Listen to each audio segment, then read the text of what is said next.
Bonjour les élèves, ici Madame Roxane.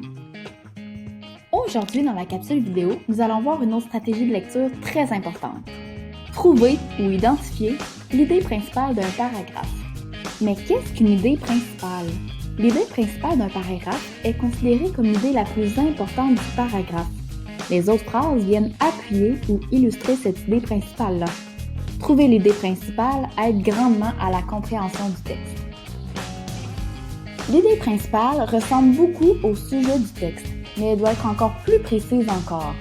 Tu dois te poser la question suivante. Qu'est-ce qui est le plus important à retenir sur ce sujet dans ce paragraphe? C'est comme si tu devais mettre un titre au paragraphe pour t'aider à mieux comprendre le texte. Je vais te donner un petit truc. Par exemple, si je lis un texte sur l'ours polaire, à chaque côté d'un paragraphe, je vais écrire l'information qui était importante, celle à retenir dans le paragraphe. Voici quelques idées qu'on pourrait retrouver dans un paragraphe. Ça pourrait être la taille et le poids de l'ours polaire, l'habitat de l'ours polaire.